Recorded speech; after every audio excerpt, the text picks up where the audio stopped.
All right, what's going on, everybody? We finna get ready to get this show on the road. We finna get everything started. Thank you for everybody for tuning in, and we are about to get this show started. And I'm telling you, y'all are in for a good show tonight. So let's get ready to get this show started. Let's get Titans up, Titans up.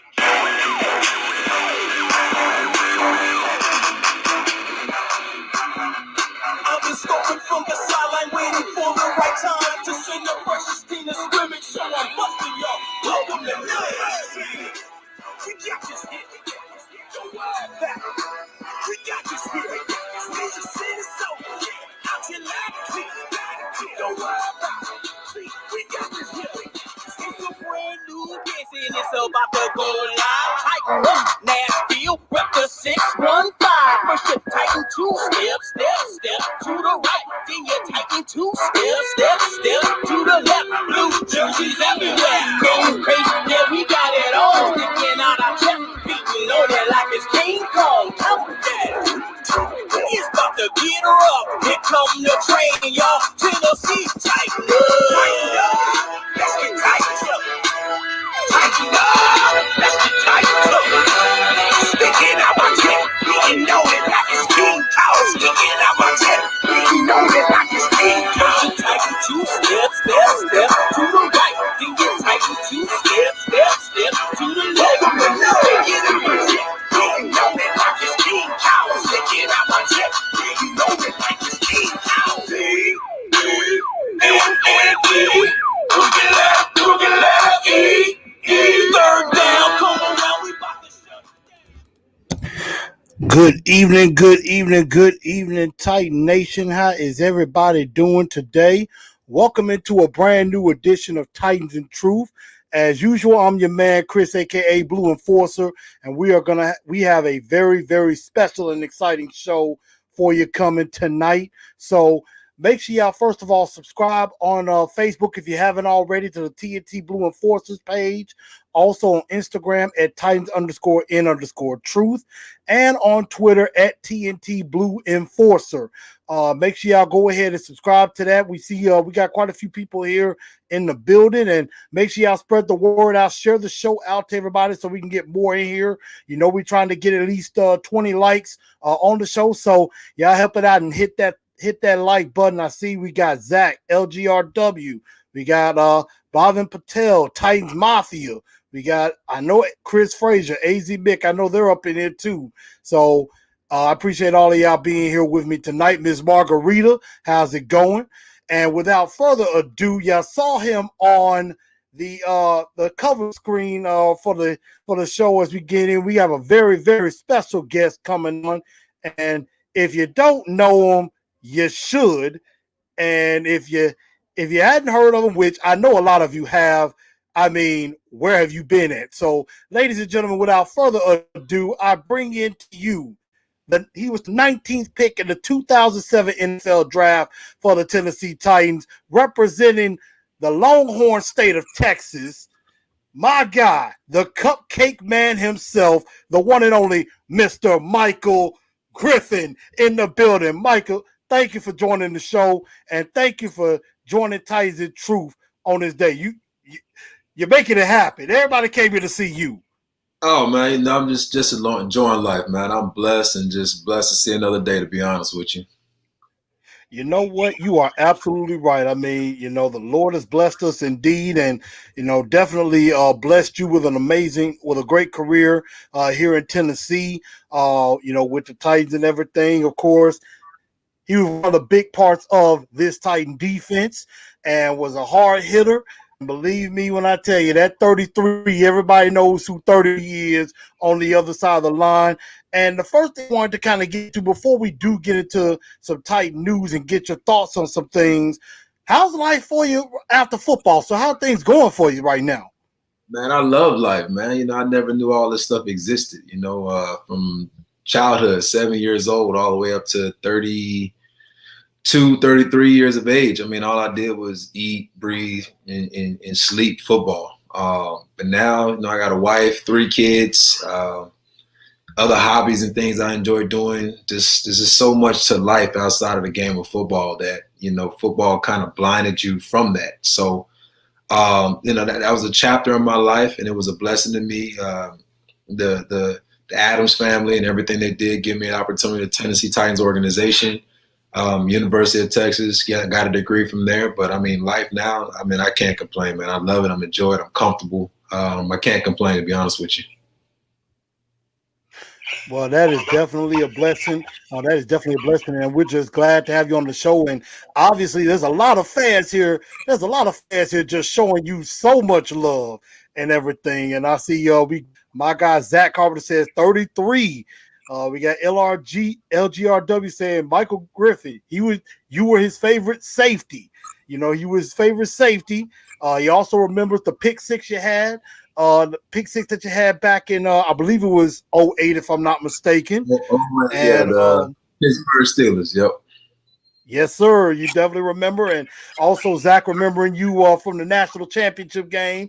That was a classic game, Texas and USC. That was definitely a classic football game, without a doubt in my mind on that. And, you know, just giving love to you and everything. So, I mean, the fans love you. They love you indeed. Hey, man, I love them too. You know, without them, you know, they pretty much made a home away from home. Now, from Texas, Austin, Texas to be exact. But the first time I ever left was to go to Nashville, Tennessee. And the fans, the people, the community, I mean, they made home away from home. It was a blessing to be there for 9 years of my life. Yes, indeed. And you were definitely a blessing to this organization, without a doubt. And I definitely want to get some of your thoughts on some of the things going on around the league. And I mean, the first thing that we could definitely talk about, and I want to get your thoughts on, is the news about a lot of the players around the league, you know, with the coronavirus going on, and the NFL is trying to get a season going. You're seeing a lot of players opting out, as everybody can see, you know, for example, Dr. Laurent Duvernay-Tardif from Kansas City. You know, he's a doctor up in Canada. He decided to opt out to stay there and fight the good fight against the coronavirus. Dante Hightower, and I believe today some other players, Damian Williams from Kansas City, also opting out from this season. So, Mike, the question I want to ask you is, first of all, what are your feelings about, you know, players around the league deciding to opt out? And also, if you could think about it for a second, if you were still playing in this age, would you have considered opting out?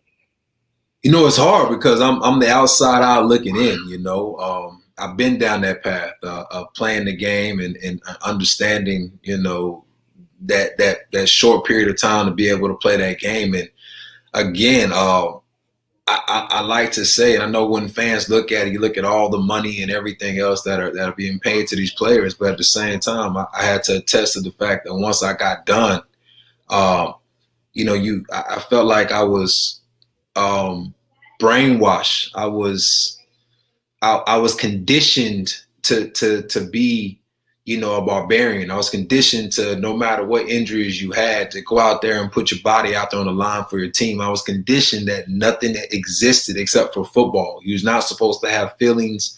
You're not supposed to, you know, the general things that people deal with each and every day. And I had to learn this from running a business and talking to people and talking to some of the employees that work at Gigi's Cupcakes. But you're so conditioned to just, you know, hey, it doesn't matter at all costs. Go out there and put your body on the line, no matter what. But I mean, now look, I totally understand. I totally get it. I mean, I have a child that has asthma, and you know, each and every day you hear so many different things from CDC on, you know, the way this virus affects people.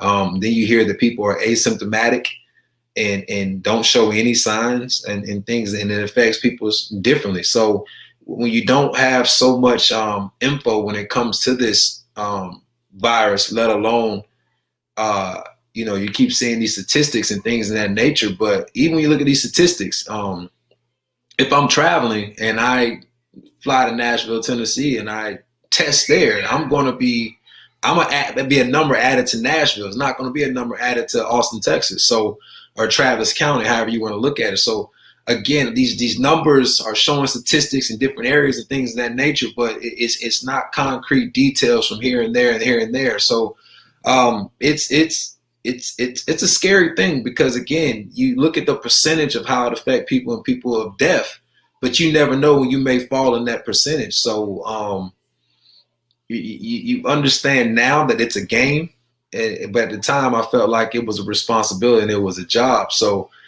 would I play today? The answer is no.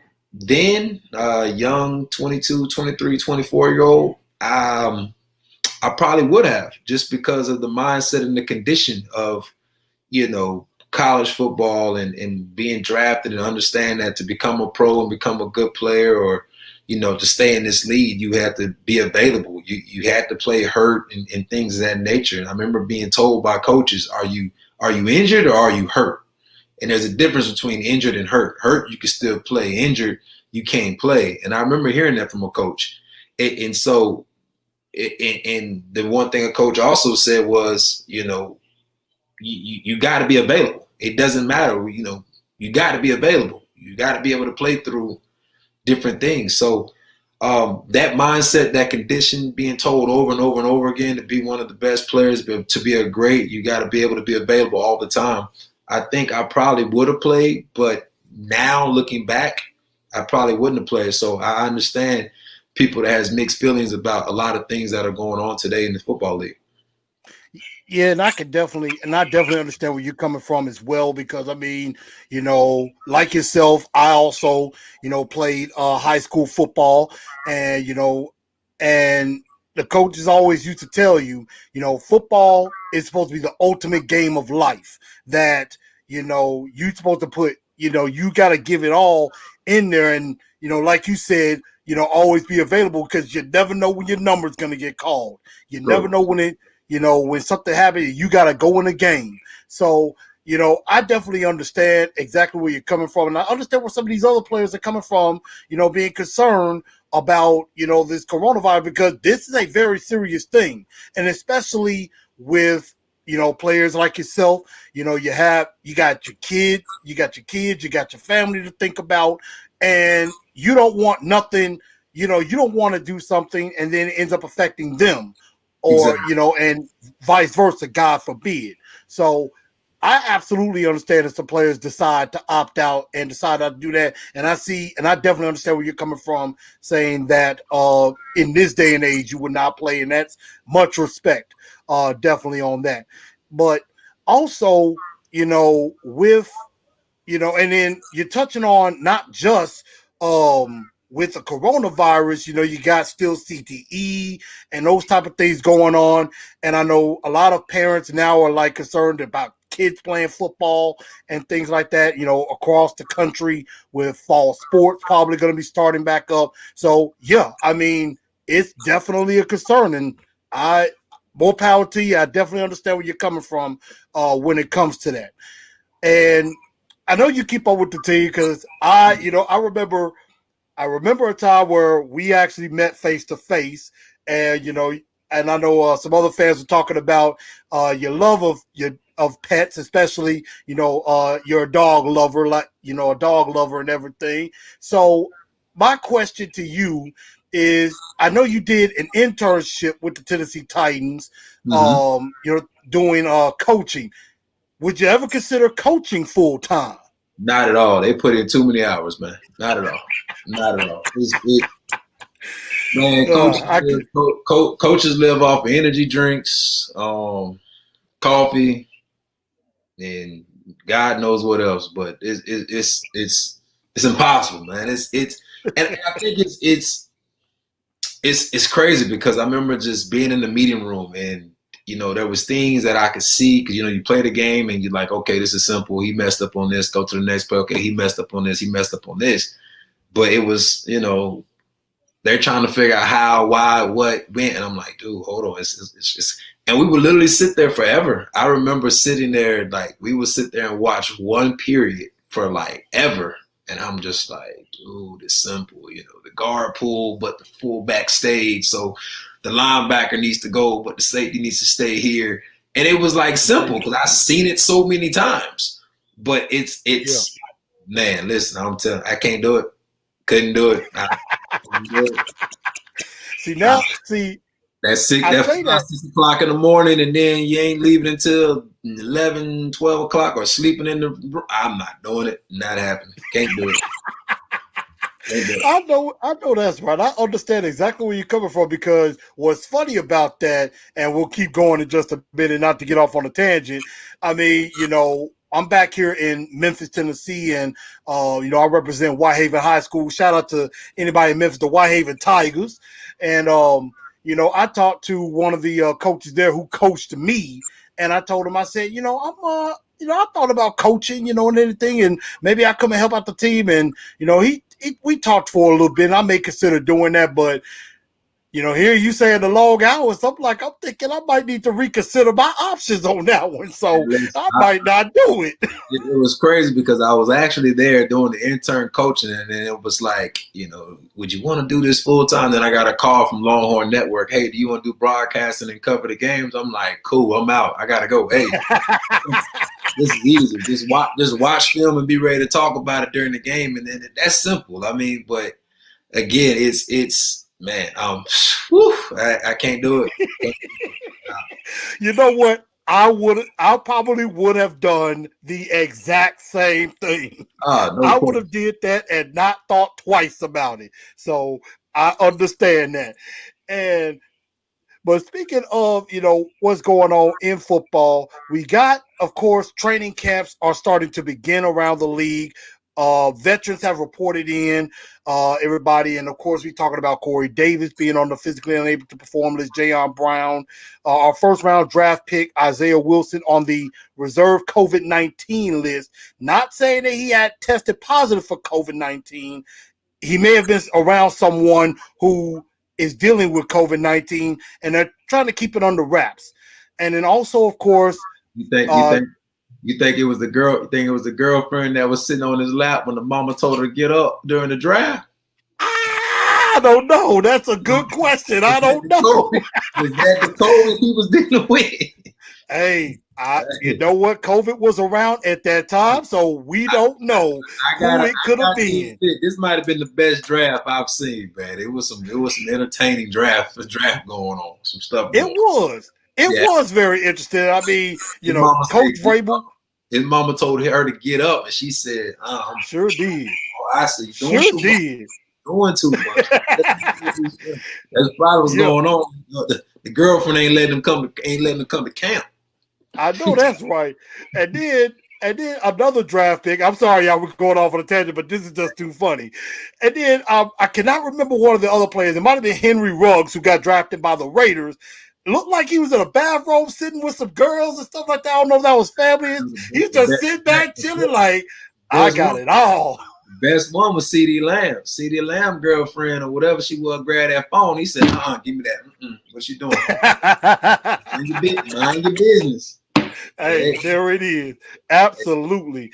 And now we do want to get on a serious subject with our edge rusher, Vic Beasley, who we just signed this past spring, has not showed up for 2 days in a row for COVID testing.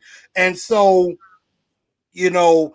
if you're seeing that, as if you were a player seeing that and you see one of your teammates not showing up, what concerns would you have with that? I mean, and it seems from Coach Vrabel saying that there's been no communication or anything as far as that. I mean, I would understand if it's something COVID related or something like that, but I would think, communicate with somebody, see what's going on, because me being a analyst or / fan on the outside, I'm thinking, maybe I'm questioning commitment a little bit, but from a player's perspective, what would you think about that, hearing that a player's not showing up to camp? It's weird because we had that happen one time.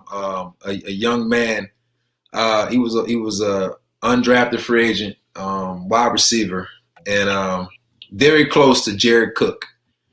And he didn't show up, and no one heard from him. And unfortunately, he committed suicide. So, that's, for me, when I think about, no communication. And that's the question. Has anybody had communication with them? Does anybody know if you contacted his agent to get more in depth to know what's going on? There's something going on. So, I mean, in this day and age right now, in this world today, and what's going on with the unknown, I'm 99.9% sure it's a good reason. As a player, as a teammate, you keep everything in house, and you just hope that somebody has some type of communication with them to know what's going on. If there's something personal going on or something, I'm sure it's a good reason. It's a new team. He just got picked up, signed a new deal.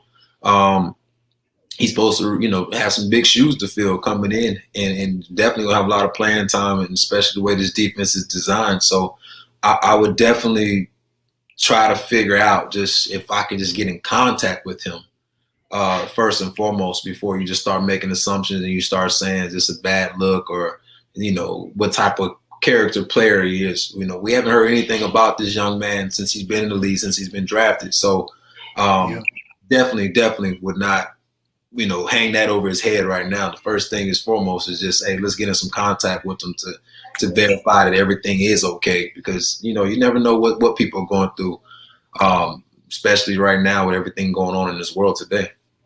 Yeah, and you're absolutely right about that, because I mean, like you said, it could be something a little bit more serious. It could be something family related that, it's an emergency. And, if that is the case, I mean, family comes first before anything else. So, I mean, that is a very valid point, especially from a player's perspective when it does come to that. And, of course, Christian Fulton, our second-round draft pick, did sign his rookie deal, and he is now officially in the fold. Of course, Isaiah Wilson is our only remaining undrafted, unsigned draft pick. With any knowledge that you may have about Christian Fulton, what do you think about him being a part of this secondary? Again, when you lose a guy like Logan Ryan, you got some big shoes to fill, especially in the last 3 years. He's done a lot of great things for his organization, especially last year. I think he had over 100 tackles, if I'm not mistaken. That's right.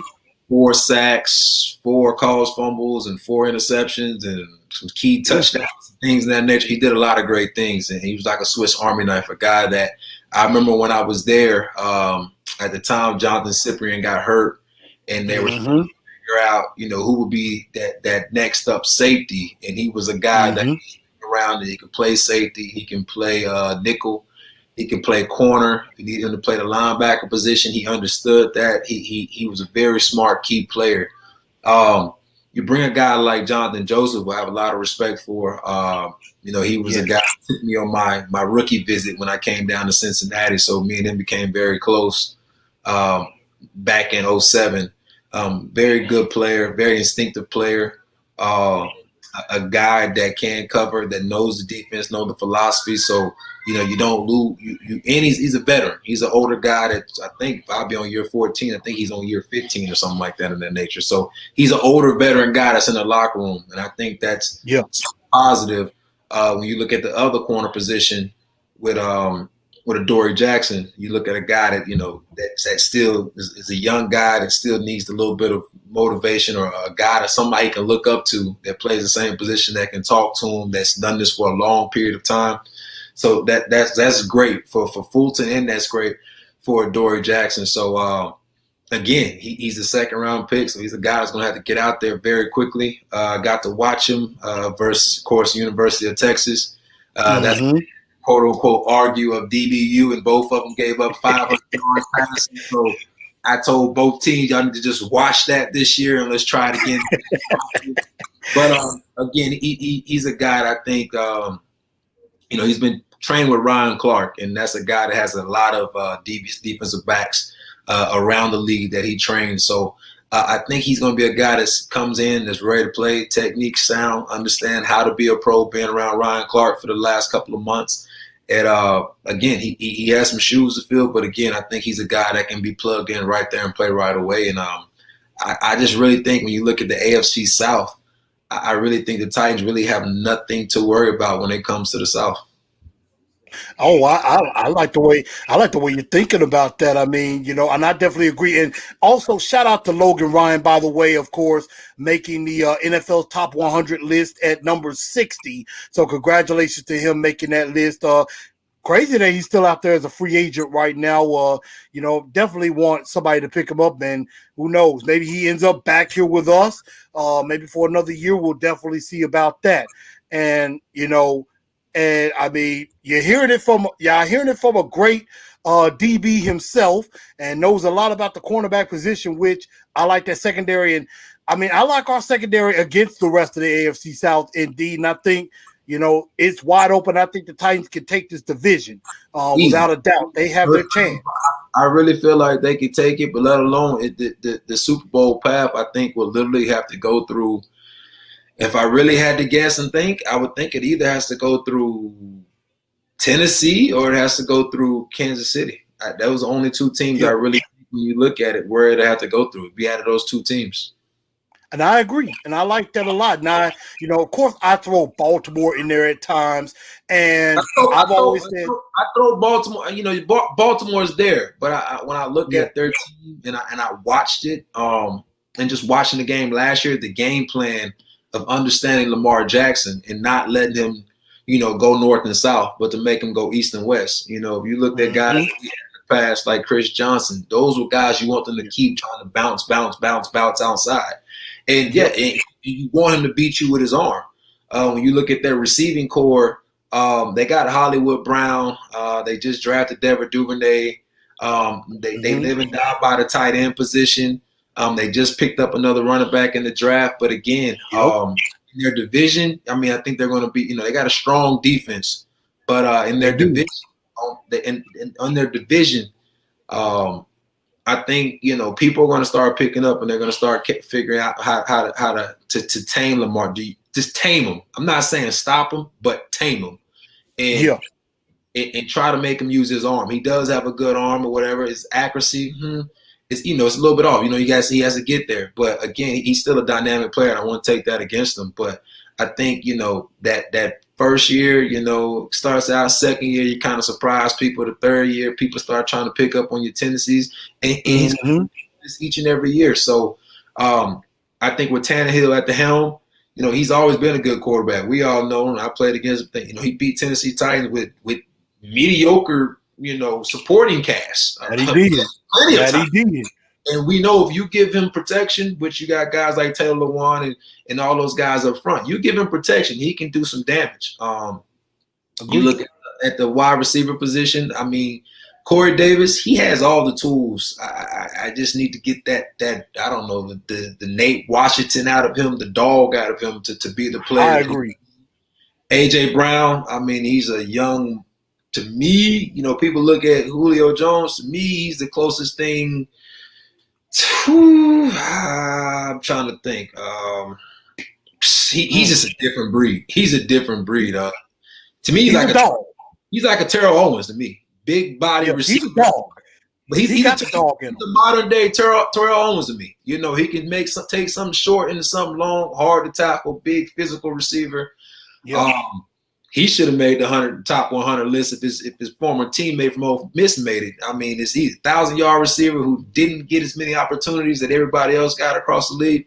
So he's a dog too. Jonnu Smith, young tight end that started showing a promising career, and I think he's starting to get the hang of it. And Derrick Henry. I mean, people keep questioning about this man, whether he's going to get wore down or whatever. But, hey, guys like Jerome Bettis, they did it for a long time. Guys like Steven Jackson, they did it for a long time. The proof is in the pudding. It's guys take care of themselves. They can last a long time in this league. And he's a guy that I really, truly believe that he can last a long time in this league because he's a guy that literally works at it, takes care of himself. And if you do those things, and again, and I tell people this all the time, and I had this conversation prior to him getting his extension. I said, he's a guy that there's nothing negative that you can say about him because he's not an issue off the field and he's not an issue on the field. He's a team player, the type of guys that you want on your team. And those are guys I feel like needs to be rewarded. And he got rewarded, and I really think he got a lot of great things to see from this man in the future. I like that a lot. I definitely like that a lot. I see a couple people, Kyle G coming in saying he's thinking Boldin 2.0, and that's not a bad comparison either. I But did like the Terrell Owens comparison. I like Terrell Owens. When you look at Boldin, Boldin was more of a slot receiver, big body guy, caught all the things. But when I look at AJ Brown, he can take the top off the defense. Anquan Boldin, every system that he played in, he was the underneath guy. Larry Fitzgerald was the guy back when he was with Arizona that took the top off the defense. Boldin was the guy running across the middle. When he got to Baltimore, again, he was the guy running across the middle. You had guys like Mark Clayton and other speedster guys, your mom figures. You had all these guys that took the top off the defense. Lee Evans, a lot of these guys that I played against all of them. When you look at T.O., that was a guy that literally lined up at the X position. And it was like mano y mano, and it's a grown man. And that's when I look, he can take a slant the distance. He can just go over top, run an over route. You can do a lot of different things. I even think you can run in, around, and reverses with this man. He's a grown man and big physical specimen. And when you look at him, you can tell that he's not fully matured yet. You could just look at him. He looks like a baby still. So I could just see he understands that, his motivation. I heard that he had like some goals in his locker. Like he didn't reach his goals. And then any normal receiver, the things that he did this year would have been definitely excited, happy about it. And then the thing that makes it even more was that he's like a country boy. I think he's from like Mississippi or something. So he's like he's like a country boy. So for him, things that excite him is like the simple things in life. And I feel like that's just him. So again, he's a great part of this offense that this team can be very, very dangerous for the years to come. I like that a lot. And one last thing, and then we're going to take a few questions from the people. I got to do it, and it's a very popular opinion, and that is Clowney Watch 2020. And, of course, we all know everybody's just waiting to hear the news that Jadeveon Clowney may sign with the Tennessee Titans. We know that the Jets are probably trying to get in it. One of his former teammates is trying to get him to New York. From what you think of Jadeveon Clowney and in playing, seeing him play, do you think Jadeveon Clowney should fit right here with the Tennessee Titans? I mean, he's a special player. When you watch him play, I know he played the outside linebacker position. I also know he plays the defensive end position. So he does a lot of great things. I know he's a force to be reckoned with. It's just, sometimes different systems don't fit for certain people. He went to Seattle, and again, he's great against the run. He's great against the pass and things of that nature. I think he ended up with 4 sacks last year. But again, he deals with little injuries here and there. Coming to Tennessee, I think he can definitely fit in the defense. But again, the way the defense is ran, you rotate those guys, and again, it's stop the run first, and then go rush the pass. And I'm just curious because you look back and see what other positions could you use and the money wise and things of that nature. You got a guy like Jayon Brown who to me personally is probably one of the Swiss Army knives on this defense, a guy that doesn't get a lot of attention, a lot of love. When I look at a guy like him, you got Rashad Evans. Last year he stepped his game up tremendously. So when you look at these other positions and these other guys on the team, you start questioning like, okay, who are we going to pay? Who we got to renegotiate contracts and things of that nature. So you got Jonnu Smith, who's be coming up soon. I think this is his last year on his deal. So when you look at a guy like that, you say how much money we're going to have to invest. The going rate right now, I think Bosa just got to average $27-28 million a year for the next, an extension. So he just got an extension. So you look at guys like Jadeveon Clowney and you ask, is he as good as him? I don't know. I'm not the guy to judge. I'm not the guy with the wallet to pay the money. But again, you start trying to figure out what do we need, and is this going to benefit us? Is this going to help us? And then you look at that and say that you get signed to a 1-year deal, do you sign for a multi-year deal? But next year, the salary cap is supposed to go down. So if you do sign and he has a tremendous year, you want to keep him, but then who do you lose on that team? And that's a good point. it's a chess match. It's a chess game. So it's hard. I mean, again, I don't own a team. I don't have the pocketbooks to start paying and whatnot. So those are a lot of things you got to start looking into when you say, yeah, I really want this guy, but me getting this guy, how does that hurt down the road with somebody else? And that's the question that you got to ask yourself. I like that, and I definitely like that indeed. And I'm gonna read a couple of comments before we keep going. We got Blavin Patel saying AJ got those wheels. We got Titans Mafia saying AJ is a beast and he's only gonna get better. Jameson, you got a good question. I'm gonna lay with Griffin just a moment and pick my brain in just a bit. What's up, Shaolin Fantastic? And like you said, you're absolutely right, because I mean, like you said, Jayon is coming up after this year, which I thought he should have made the Pro Bowl the last 2 years. Exactly. Janu could be coming up. So I mean, you got those guys that are coming up. So. If you pick up a Doris fifth-year option, you didn't pick up Corey fifth-year option, you still got to understand those things. So those are guys you're losing. So do you go next year? Again, you sign a multi-year deal, you know what he's going to be looking for when it comes to money-wise. Now, because I think one of the Watch brothers from Pittsburgh, he's on the last year. So you're going to look at what guys are going to be looking for when it comes to money. And so that's what the going rate is when it comes to these different positions. I mean, and that's the thing you got to understand. Corners are going to want more money. The linebackers, they're looking at what other guys, Bobby Wagner's making. And you're saying, okay, if I'm as good as him, I want to make something right underneath him. So, again, that's where you're going to have to say, do you get a Javion Clowney for how many years? They looked at Derrick Henry and saying, how many more years can you run like this? You look at Javion Clowney, you ask yourself, how many more years can you give you this type of play? Because then Landry will be coming off of what, year 3 next year? This will be year 3. Yep. So he can be renegotiated with Tim. So you got to understand, where do you want to go with this? Big Beasley, if he has a good year, do you want to keep him? I mean, it's a tough question. It's some tough questions coming up.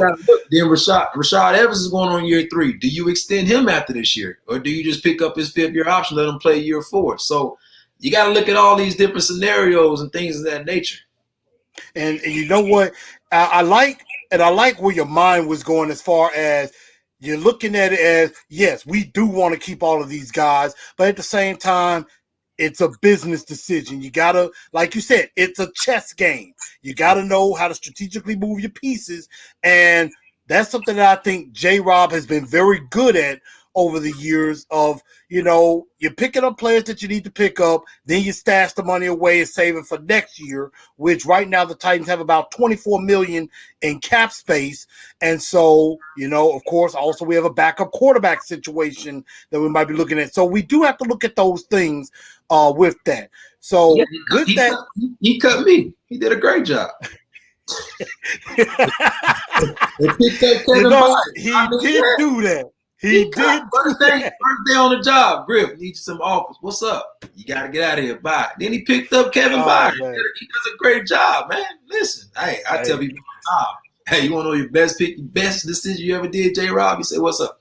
You cut me and you found Kevin Byard. That's a great job. It's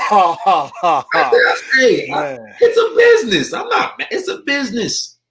It's a business. It never bothered me. They're like, man, listen, it's a business. I mean, you going to tell me you let me go for him? What am I supposed to complain about?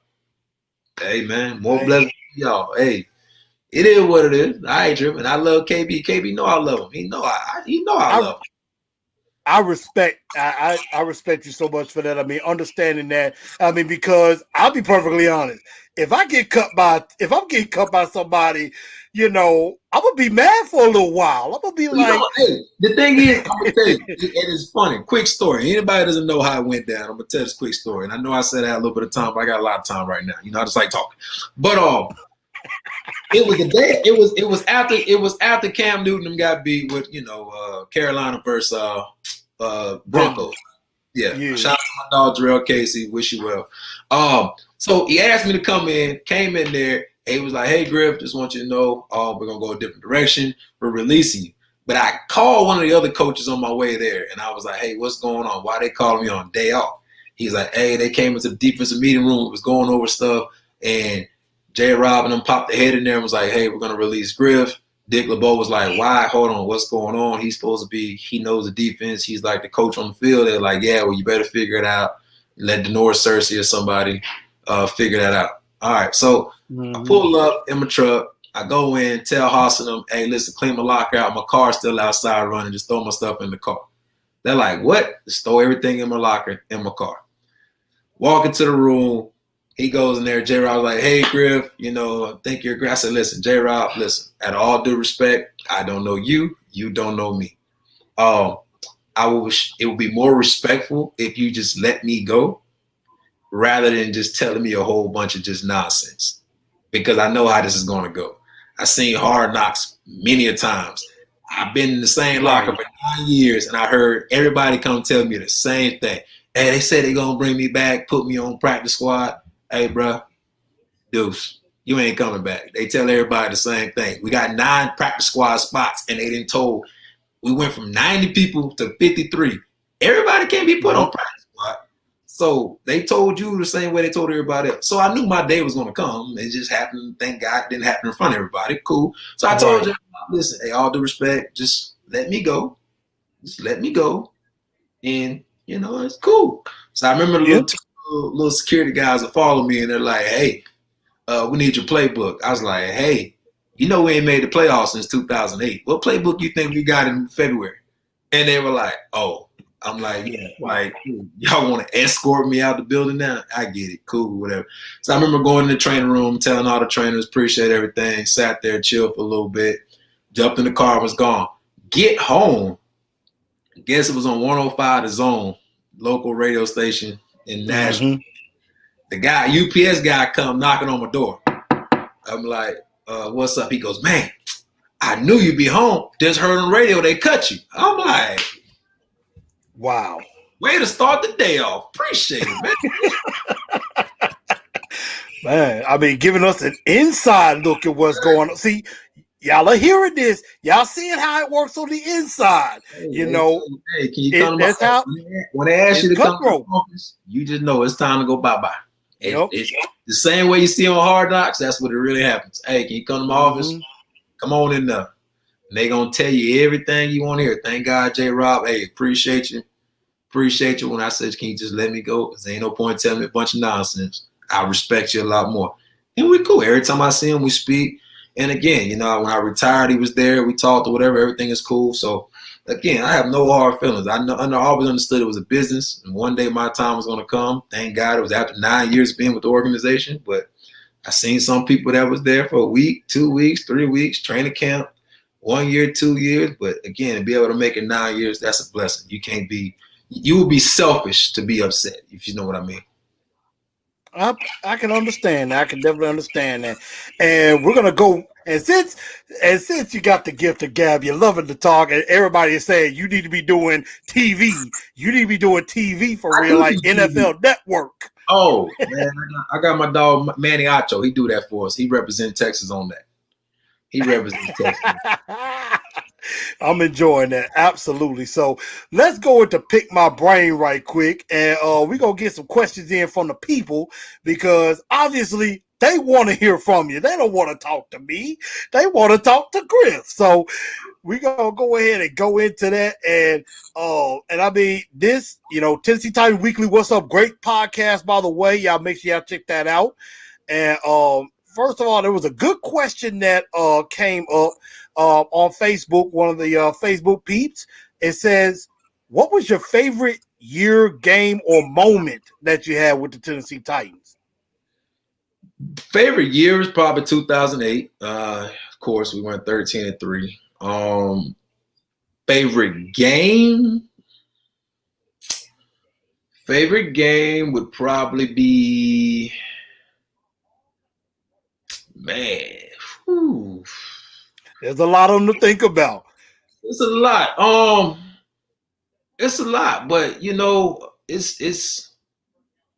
I don't know about favorite game. It was a lot of exciting games. I think my favorite moment it's a bunch of moments, and just watching teammates. I got to see a lot of things. I got to see Chris Johnson rush for 2,000 yards. I got to see,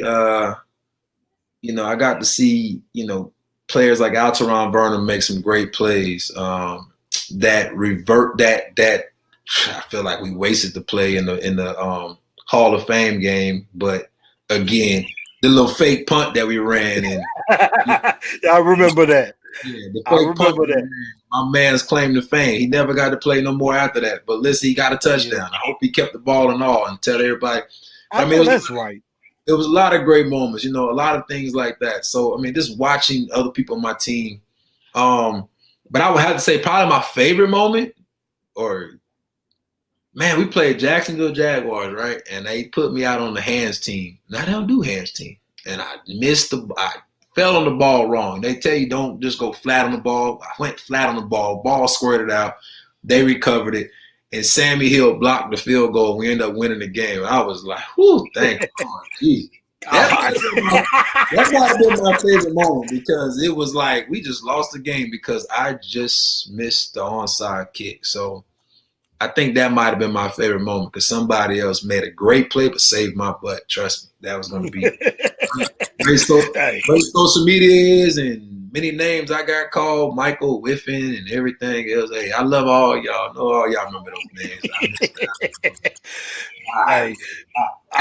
Yes, I definitely understand. I really had to have a conversation with myself. I'm like, is it really that bad? Then I was looking at some player on my team. I'm like, hey, listen, if you make 100 tackles and you miss 10, you make 100 tackles, miss 10, and you make 40 tackles and miss 4. That guy missed 4 tackles, yes, but it's still 10%. That's true. That's true. That means you got the other 90. So that means either I'm getting to the ball too much or that means you ain't getting to the ball. Which one is it? Take a pick. Oh, my goodness. I'm laughing my tail off. This is great. Sometimes I tell people, hey, why is these dudes getting back here to me every play? I'm the free safety. Exactly. I definitely understand where you're coming from with that. I love my team, man. I love it. I don't miss it. I don't miss it, but I love every moment. I don't miss it though. Hey, y'all, I love y'all fans. Y'all said a lot of great things, a lot of bad things, whatever. Don't take it. I never lost no sleep. Hey, I can respect that. Now, I got my guy James. He put up a good question, and I'm trying to pull it up. He said, in today's game, how would you we gave a lot of love to AJ Brown, but how would you defend AJ Brown if he's lined up across from you? If he's lined up across from me, because he's a big dude. So if you try to press him, again, he's a big body dude. If you play off, he's probably going to man, he's one of them guys who's like, you just got to just try to make, every time he catches, you got to just try to make the tackle, But, I see guys his size, it's and he makes a lot of contested catches. I mean, a lot of acrobatic type catches. I think last year versus the Houston Texans, he made a catch, and I still don't know how the ball even got in there, and he made it on the sideline. He makes a lot of great catches. A big body guy, can take big hits and things of that nature. He's and again, when you play teams that has like a go-to wide receiver, you try to take them out the game and make them one-dimensional. The problem with that is when you got a guy like Derrick Henry in the backfield, now you back here trying to stack the box. And your coaches is trying to and I remember we played Detroit Lions, and we literally played like a 2-man. It was cover 3, but the coach was like, hey, listen, if it's passed, you over top, and Alteron Vernon's underneath Calvin Johnson every play.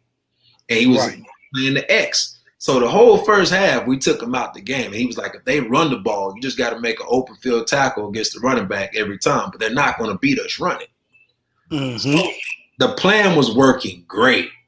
Well, second half come out there. Guess what they put? Guess they put Calvin Johnson. They put him in the slot. Yep. So now you can't really play 2-man on that situation.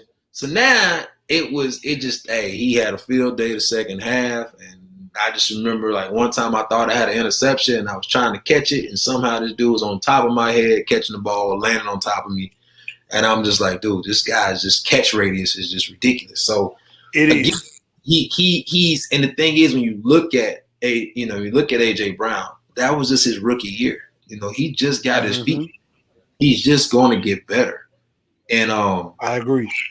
That's the thing. How would you defend him last year? You probably could have got in his head a little bit and tried to trick him a little bit. But as he gets better, as he gets seasoned vet, he's going to be a monster. And that's the thing. It's going to be a question mark on how to defend him. And the big corners today, they're all getting up there in age right now. And he's one of the young guys. You look at a guy like Patrick Peterson's probably 215, 220, Richard Sherman, a Khalid Talib, those bigger corners, they're getting up there in age. So now when he faces them, he's young, bigger, physical type guy that may have the advantage, especially with speed and things of that nature. So I don't really see anybody really that can just line up there and just press him, because we saw last year that definitely didn't work. So we saw the guys that tried to play off of him and the contested balls, he can go up and go get it. So I don't know. That's going to be, a 16, 17 game season that we're going to have to look and try to figure out how do people try to defend him, let alone you still got Derrick Henry in the backfield and Corey Davis on the other side. I agree. I definitely agree with that. And I mean, that's I would say it all the time is, especially when DeMarco Murray was on the team, it's like, DeMarco Murray, hits you harder and has a little bit more speed a little bit. And then, he has a good day. He goes out the game for a bit. Everybody's thinking, thank God, okay, he's out. Then Derrick Henry comes in and is like, oh no, we gotta tackle this big monster. Hey, I'm trying to tell you. It's a double whammy for the defense on that one. So I definitely see where you're coming from. And if I'm not mistaken, that Detroit game that you were talking about, I want to say, was that the wild game that happened at Nissan Stadium? Oh my God, we didn't get a defensive call, and literally that's the one where Akeem Ayers is running with the receiver, and then he jumps up and taps it back, and then the little young guy catches the ball, touchdown, and we sitting there like, are you serious? Wow. This game. That was the crazy, and that was the and I also want to say the Nate Washington catch over the helmet. Yes, it was. That's when all that time. Alteron Verner had a field day. We did the little reverse on the punt return. That game was out of line, but it shouldn't have been. Wow, it was a wild game. It was nothing against Detroit, but Detroit wasn't a good team. And it was like, why are we going down to the wire with this team? I agree. I was thinking the same thing watching it. Like, you ask yourself, were we just not a good team either? Like, I don't know. That is always the question when it comes to a game like that, is that, was one team really that good, or was the other team really that bad? Like, which one is it? And you never know. There was a time that we would play the good teams real good and play the bad teams real bad. And it was like, are we the bad team that everybody just overlooked, and that's why we play the good teams good? Like, I couldn't figure that part out. It was that's always a question. That's always a question. We drafted a first-round quarterback it was a tough time. We kept drafting first-round quarterback, a new quarterback I think I literally played with like 20-something quarterbacks, to be honest with you. I don't think you can win many games with that many people in the center, just to be 100% honest with you. Yeah, I agree. I definitely agree. Now, one question I want to get to, and, I was going to say this for the end, but I think this is the perfect time. We're having a good conversation.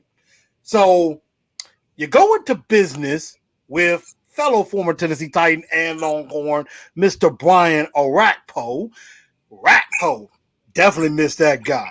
So you start going into business with Cupcakes. Saw the commercial, I believe it was for Microsoft, but it was, there at Nissan Stadium. So y'all own the GGs together. What had y'all decide, you know what? Let's go to the cupcake business. Let's do this. So how did that come about? Well, nothing against you, but it seems like who don't love cupcakes? You look like you like one or two, maybe three of them. But to be honest, maybe one or two. one or two. They kind of big. I'm sure you've seen the GG's cupcake. But you know what? To be honest with you,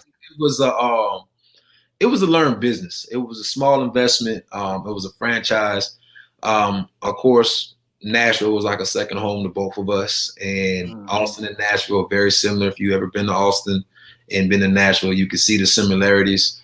And and people understand Tip Treat started here in Austin and it moved its way to Nashville. And so we wanted to move something from Nashville to the Austin area. And it was learning business. I mean, literally we went to the GG's headquarters that was down in Fort Worth. We sat there, talked to the owners, talked to just got the whole logistics on how everything operate. We chose a spot. We were literally it was just land, trees and everything. We chose a spot. We found out who was going to be the landlord that was going to build a strip mall. Chose the spot, did the entire build out. Took us about a year. And we called it training camp, but we had to learn the whole business, the ins and outs, how to bake, how to decorate, the ingredients, how to order. We had to learn everything. And that took us about 6 weeks.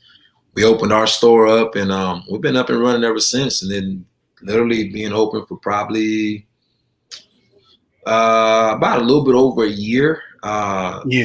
The Microsoft, it was weird. They called one day and kept calling. Our manager's like, somebody keeps calling, talking about they're from Microsoft. So I was like, just, tell them to call me.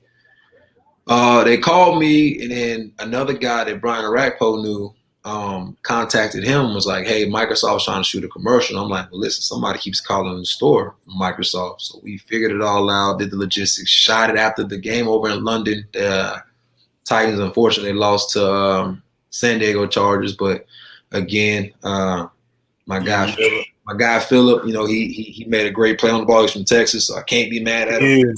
Now the Patriots. So we shot the commercial in 2 days during Rack's bye week, and there things just kept getting better, and we actually shot a pilot for a Food Network for a baking competition. Oh wow!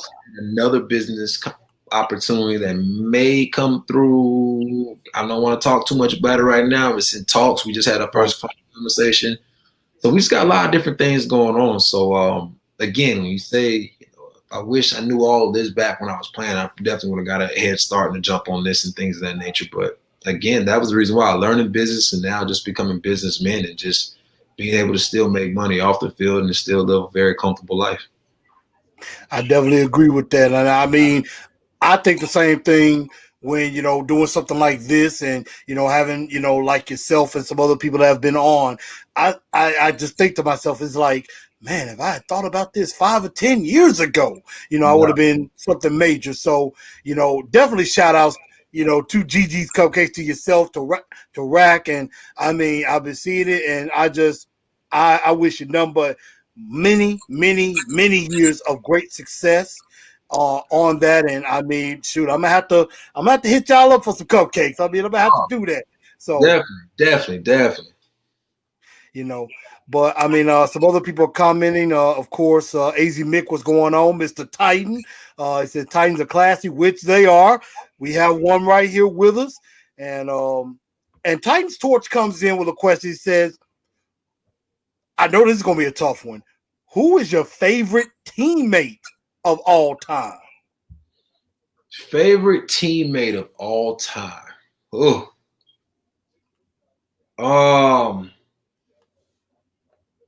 Most influential I would have to say, when it comes to most influential person that was my teammate, it would probably be David Thornton, Keith Bullock, and Chris Hope.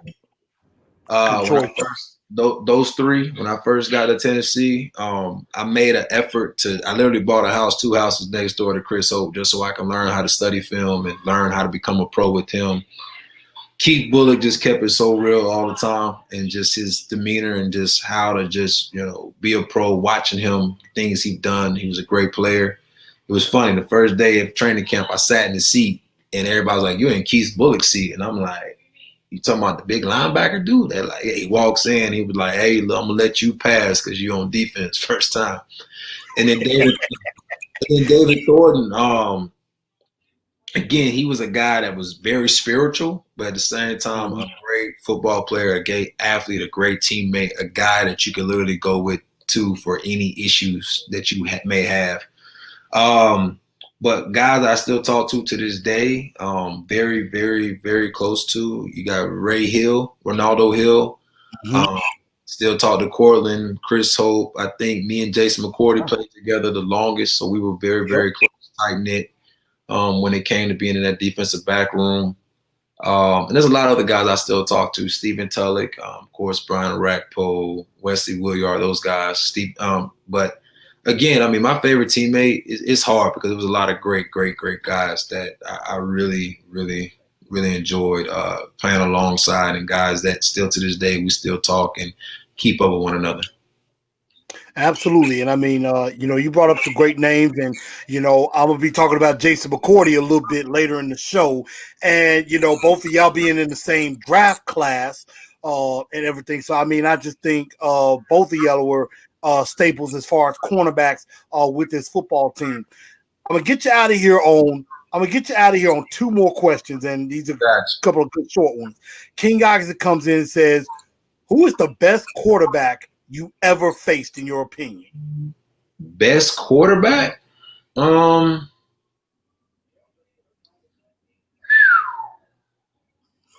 man, it's there's some good ones. Oh, man, because, again, and I tell people all the time, the way the league operates, it's different names, but they're like still same type of players. When I look at a guy like Patrick Mahomes, it's like I look at guys like, gunslingers that was like Aaron Rodgers, Brett Favre. Those guys were young Aaron Rodgers and Brett Favre. They was gunslingers, like they was just slinging. They were. Jay Cutler wasn't as good, but goodness gracious, he had a rocket. He had a cannon. He was going to throw it. He had an arm. That was about it. So, and I tell people, like, it just, but, when you look at it, because, I mean, I played against Carson Palmer. I played against, a young Drew Brees who they look at now, hey, he can't throw the ball over 40 yards, in the wind. He likes throwing in the dome. But I remember a young guy that can launch it, Tom Brady and those guys. So, best quarterback. I would have to probably say Aaron Rodgers, because I didn't see Peyton Manning so early in his career when he was in his prime, the young with Marvin Harris. I didn't see that. Tom Brady, what, 40, 55 years? I don't know how old he is, but he up there in age now. Maybe 65. Again, the best one probably has to be Aaron Rodgers, because I played against Brett Favre and then turned back around. It was Aaron Rodgers, and this guy, it was like Green Bay Packers didn't lose anything when he took the helm. So even at a younger, and a young Aaron Rodgers that ran a lot more than what he does now, guy throw it all over the field, do a lot of great things. So I would have to put Aaron Rodgers in that category of probably the best quarterback I faced, because you knew when you was going to Green Bay, you was going out there for like an air attack, air raid, get ready. Like, exactly. He escapes the sack and just know everybody's going downtown Charlie Brown, and he's just letting it go.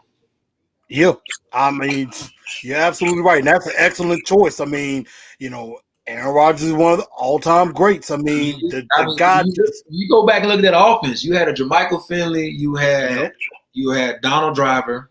You had Jordy Nelson. You had a young, what's my man name? Just signed with the Saints. Slot receiver. I cannot remember his name. Randall Cobb. Cobb. Randall Cobb. You had a lot. They were letting that thing go all over the field. So again, you go back, and then they had some other guys that was over there. So again, that was an air raid attack. It was guys was just rolling. So again, it was one guy on the left, one guy on the right. They guy in the slot. They was all over the place. So they had a real he when he first got the opportunity and he started playing. I mean, it was scary. Tom Brady, he was a great. I mean, again, I played Tom Brady with Randy Moss, and I played him when he had Wes Welker and a lot of those. Don't remind me of that game. Remind me of that game. My goodness. One cold night, a bunch of snow. Trust me. But then, but again, it's I played against that, and then just Aaron Rodgers was just another level, because it was like, if y'all play two man, just know this guy gonna take off running. Like, Yeah, I agree. And I mean, what's crazy about that Patriot game, it's like bringing back a bad memory because I remember that game. I remember that game like it was yesterday. Watching the game, and then one of my best friends who was a Patriots fan called me up and said, "Hey, y'all got y'all butts kicked, man. How you feeling?" I'm like, "Don't talk to me, man. Man, I kind of want to go back in my room and cry right now." hey, that game, when I tell you everything that possibly could have went wrong, that game went wrong. Like, Yes, indeed. literally somebody didn't check the forecast that it was gonna snow. So we went out there with some regular cleats on and was sliding all over the place. Yeah. I had turf toe, so I could barely move my toe. Chris Holt was playing. We lost all our corners, so we was out there with backup. It was ugly. It was. We were fumbling left. Man, it was ugly. It was ugly. I remember. And it just seemed like every time a man had all day to throw the ball, it was just flying. I was like, "Hey, do y'all play mercy or anything? Or can we just go ahead and jump on the plane real quick and go home at halftime?" It was. I know that's right. Can we just go somewhere where there's fun? I was like, "Can we hit a reset button or something? Like start this over?" Like 21 All right, let's start this over again. I don't think nobody trying to watch this. Like, I'm sure they tuned next week. Ooh, that was a hard game for me to watch. I sat there and watched it. I sat there and watched it. Something more interesting. We got Detroit Lions playing the Cleveland Browns because that's what kind of game that looked like. Oh man, that was great. That was great. That was a good segue right there. That might be the lowest point of my life. Lowest point for a lot of us. A low point for a lot of us indeed. Something we don't ever want to experience again. But one last question we're going to get you out of here on, and someone brought this up, and this was something we didn't get into a little bit earlier, but Zach Carpenter comes in with a great question. Who's the better cupcake guy? Who makes them better, you or Rackpo? I'm the baker. So, I mean, it starts with the bacon. I'm the baker. You don't have to eat my cupcakes with no frosting. Frosting just cover it up. That's all. Frosting and decorations just cover everything up. It's the cake. The cake was sales. Hey, Rack, that's not me saying that. That's him saying that. Just so you know, Rack, if you watch it, that's him saying that. Rack know, and I'll call him right now. Rack know he don't go back there where that oven get hot. He ain't going back there. Now, if you ask who decorate the best, he decorates the best. But if you say who bakes the best, it's me all day. I like that. Major respect. It's a team effort. Major respect. But Griff, I mean, this has been the most fun I've had quite some time. I know I had a good time last week, but this one I've laughed. This is a good comedic relief, and talking football. Just talking real is just great. And I appreciate you being here. I know you got the family to get back to and everything, but was there anything else you wanted to say to the people or how they can follow you? Oh man, all social media is Mike Griff 33. That's pretty simple. Mike Griff 33, GRIFF 33. But outside of that, man, I just wish everybody well. I know right now we're at a time right now where it's just people dealing with politics. People wondering not they're gonna send their kids to school. People just scared of the unknown. I feel like we're in that movie Outbreak right now. So again, I just wish and pray for everybody. And just the whole Black Lives Movement and everything that has happened and transpired or whatever that we could just all again. I think we feel like that Patriots game right now. Can we reset it and start 2020, or do we just go ahead and say it was 21 skunk and let's just go ahead and move on to next year, 2021? But again, I just really pray and hope that the health and everything for all the professional athletes that's going to get started.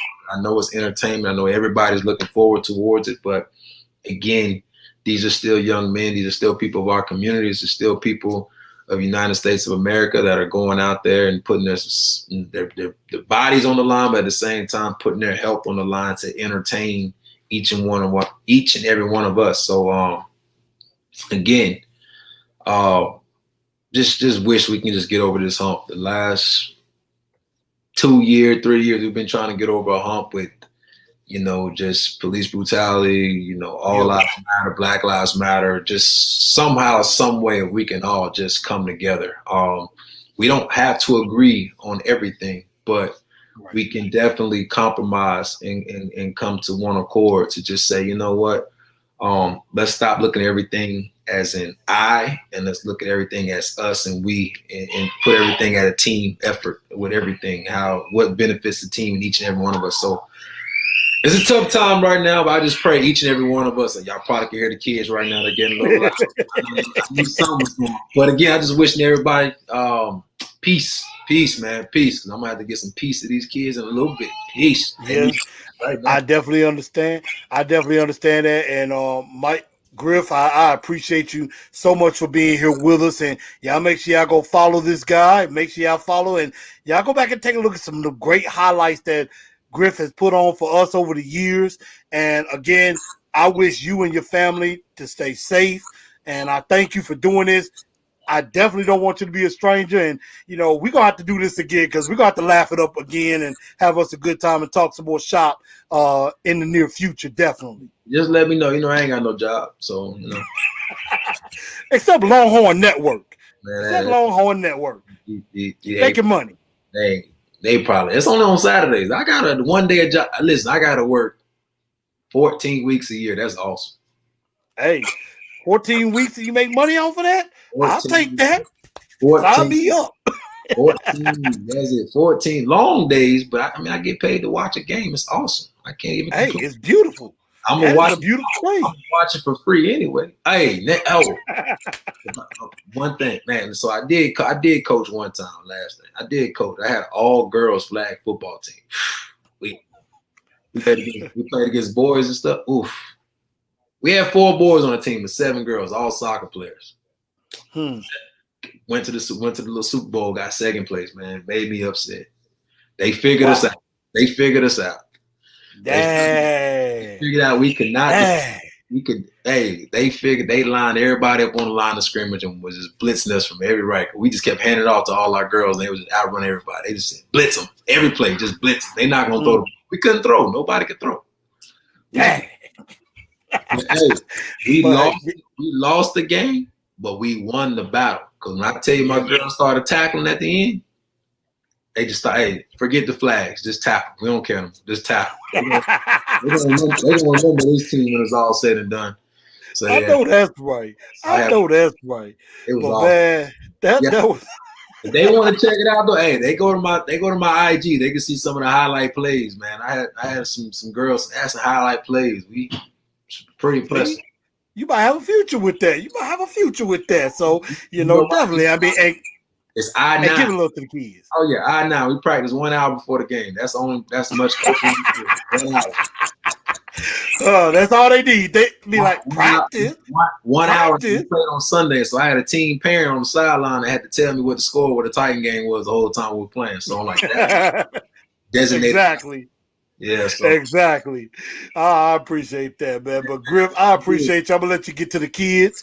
Yes. And everybody, Michael Griffin, y'all. Griffin, join Titans and Truth.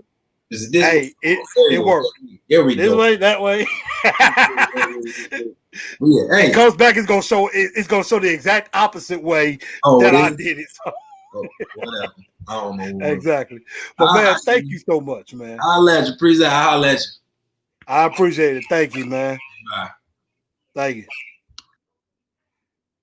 Michael Griffin, ladies and gentlemen. Michael Griffin joined the show, and I appreciate him coming on and being with us on this show and spending a lot of time with us. I got to let him get back to the cheerings, but, I mean, that was incredible. Enjoyed talking to him and everything. What's up, Al Pierce coming in? Said, tell Finnegan, what's up, Cupcakes. He said, missed his feistiness. I missed him, too. I do miss him.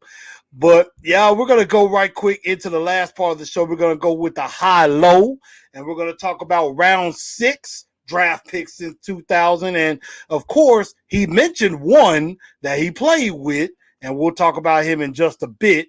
And so here are some of these 6th-round picks that we had over the years. In the last 20 years, we had, of course, in 2000, we had Robert Smith, defensive end from Michigan State, who had a couple of good years. In 2001, we had Adam Hayer, tackle from Minnesota. Dan Alexander, running back from Nebraska. In 2002, Justin Hardwick, who was a starter, center from Kansas. 2004, we had Troy Fleming, who, of course, came from the University of Tennessee, played some running back.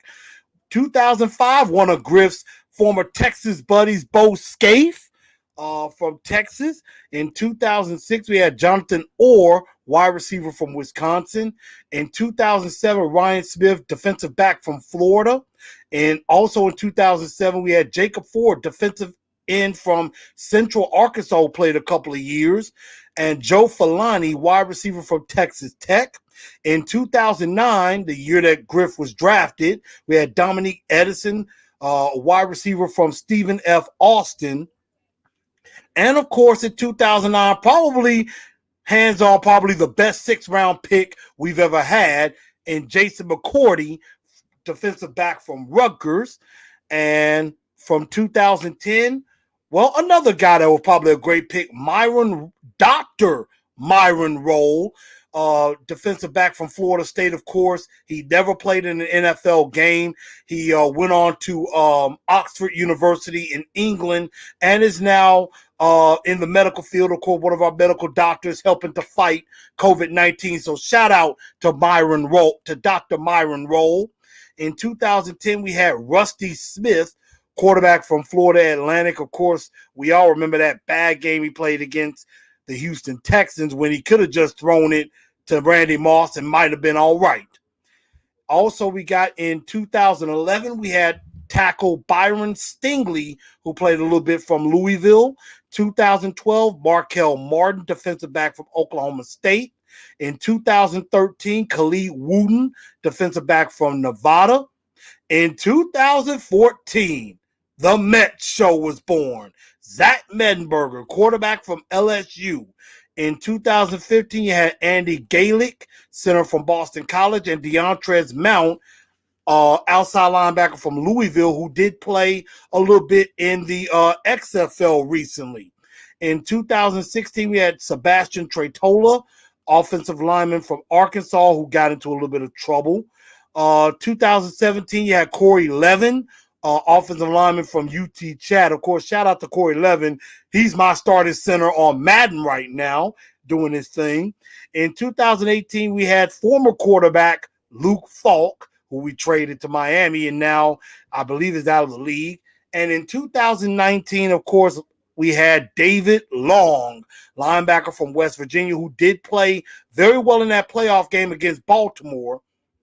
And we did not have a 6th-round pick in 2020. So those are the draft picks from the 6th round since the year 2000. I think it's an obvious answer who we think the high is on that. But kind of want to get y'all thoughts of what y'all thought of some of those picks. Jason McCourty is definitely one. Would definitely have to be the high of that. But again, I definitely got to give some love to Robert Smith, who played some very good time with the Tennessee Titans. Bo Scaife is another guy that could be nominated because, he had some very good years as a good tight end. Although I do remember that game against Denver, he had a kind of a tough night that night against the Denver Broncos. Myron Rolle, basically for what he's doing now in fighting COVID-19. David Long, still left to be seen, but he's on his way up. So I think those are some guys that I think could be some highs.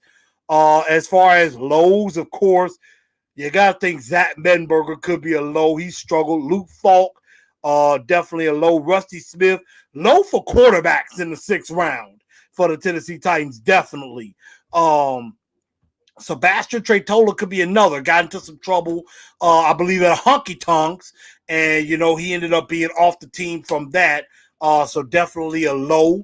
I think those are just some guys that we could definitely take a look at as far as lows. Also, I'm trying to think. Some of these other guys I'm not really familiar with, but those are some lows I think of. Just the quarterbacks. The quarterbacks are definitely, I would say, are the lows without a doubt in my mind. Just struggling with it. So, Ms. Margarita, say hit them likes up. Please do hit them likes up. DMV Rob, what's going on with you? Kyle G, you definitely put that up there. Titan Mafia says, still have nightmare about that game against the Patriots. I know that's right. Kyle G talking about what was the plane ride like, and you heard Griffin like, can we just reset?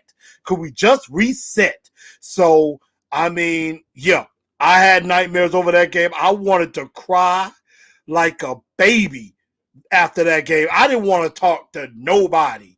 I didn't want to talk to nobody for about, I'd say for a couple of weeks after that. I didn't want to talk to nobody after that game. Al Pierce, what's up, man? Appreciate you coming in from church, joining us. Said, right on that. Hard to get away from church on Wednesdays. Hey, I understand.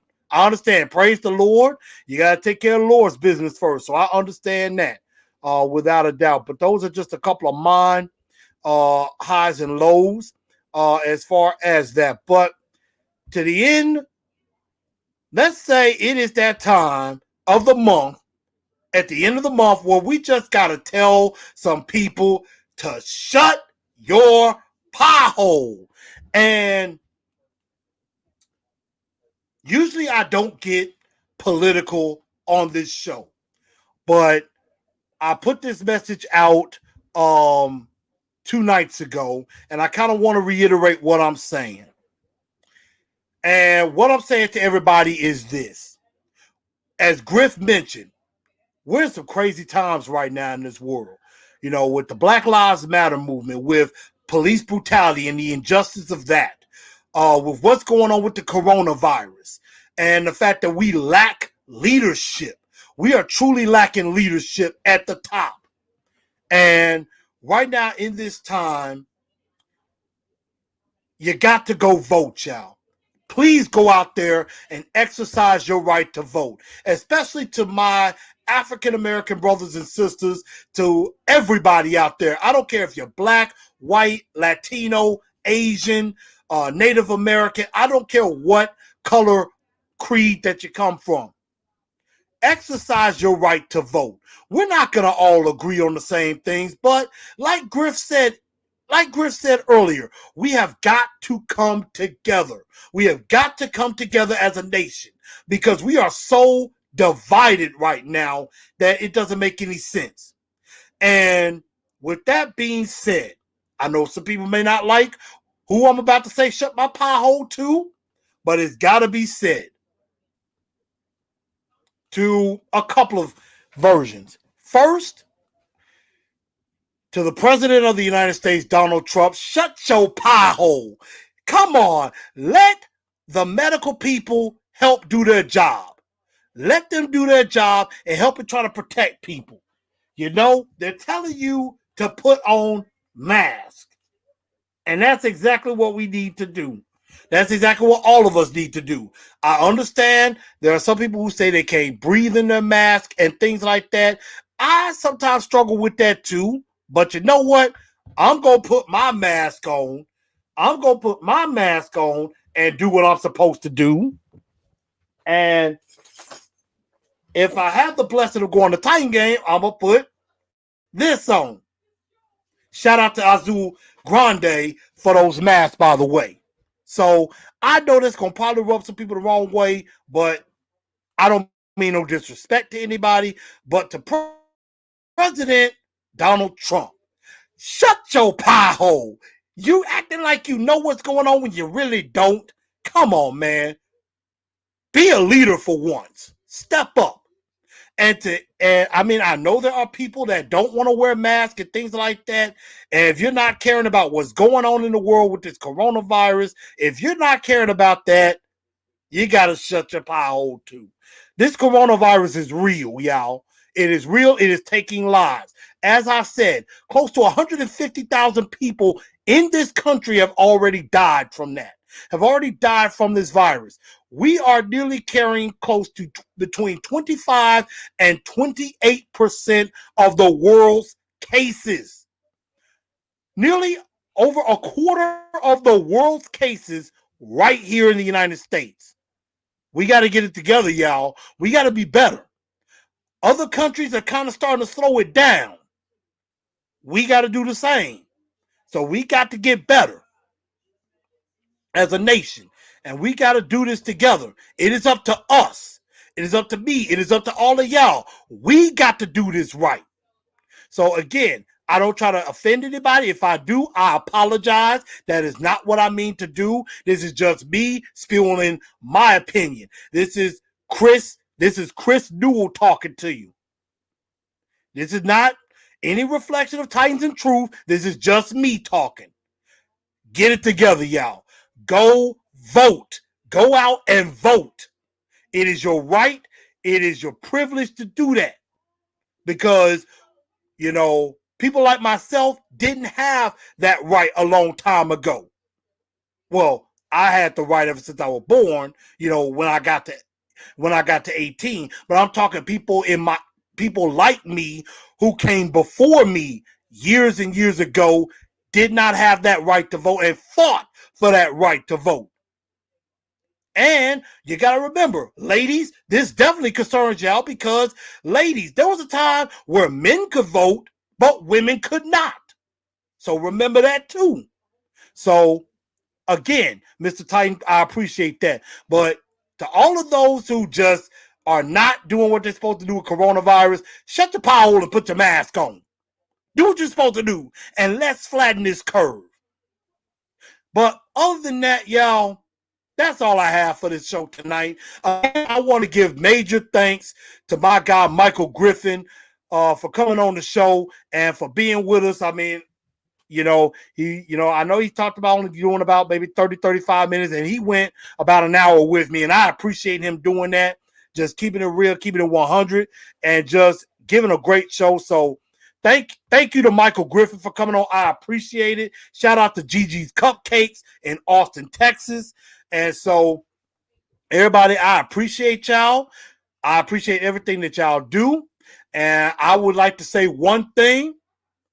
Bask in the glory of Keith Lee. I'm finna go watch me some NXT and AEW. Love y'all. Tighten up. Oh, and by the way, we'll talk about the top 100 on another show. We're going to definitely get into that. So, good night, y'all. Tighten up. Keep liking, keep spreading the word. Holla.